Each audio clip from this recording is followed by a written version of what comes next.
One of the things that's also contributing to the overall downturn we've seen, talk of a recession in the U.S. They continue to make waves.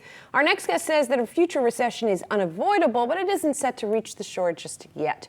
Joining us from Park City, Utah, Albion Financial Group partner and CIO, Jason Ware. Jason, oh, you're outside today. Nice to see you.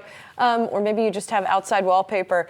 Jason, as you look at the various recession signals that are out there, right? We've got, of course, the trade war. We've got the yield curve, which we have seen invert at various spots along it. What do you think the timeline is on a recession here? What effect is it going to have on markets? Yeah, that's the question everyone's trying to answer, especially given the fact, as you mentioned, we have some of these mixed signals, or one could argue mixed signals along the yield curve. I mean, the term structure is looking pretty flat and inverted in certain parts. And I think even if you were to take the signal between the 2 and 10s right now, I think one could argue that, we're still looking at anywhere between a year or two out in the offing before we would see anything along the lines of a real economic downturn here in the United States. Indeed, stocks also typically tend to peak about a year after the yield curve inverts. So I think we have some time here, even if this were the real deal, though one could also argue in a reasonable way that there are certainly some differences this time around regarding yield curve, and it may not be the same clean signal we've had in the past. So Jason, help me understand as an investor what you just said, because I've heard other people say this, that after we get the inversion of the 210, you still have time to enjoy some upside in the market. But that's not a great strategy for investing, or is it?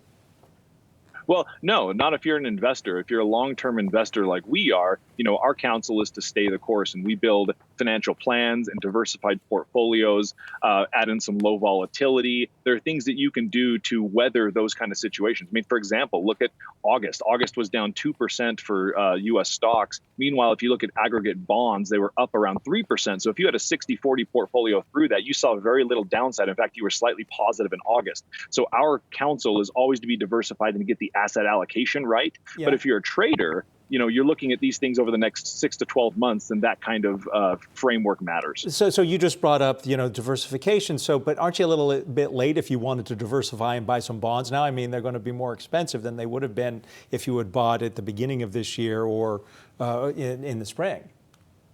So again, I mean, you got to take that long-term view. If you're short on the duration on bonds, what the goal there is to provide a buffer to volatility. It's not to get any kind of real return. I mean, that would be nice, obviously, if you could get, winners in both sides of the portfolio, both sides of the asset allocation. But the truth is, what you're looking for with bonds is protection of capital, not necessarily some type of alpha or major return. So yeah, you're right. I mean, certainly yields are lower and you've missed that move. But if you're looking out 3 and 5 and even 10 years, it's really important to get the fixed income side of the portfolio right and adjust that appropriately in the portfolio to make sure that you're able to weather the volatility on the equity side, which is really what gets people for the most part.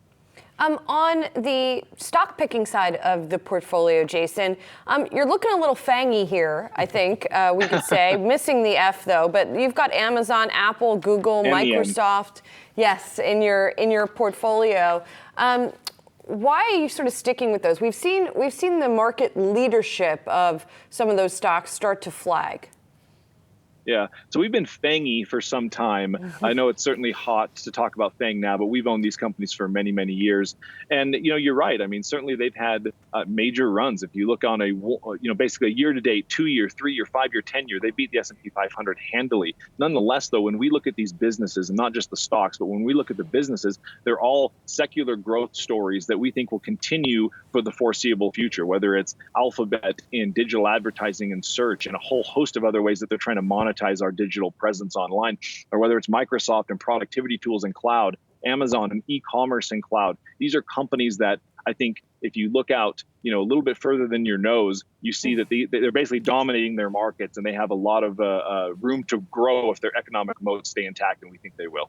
Taking the long view. Thanks, Jason. Jason Ware, Albion Financial Group. Appreciate it.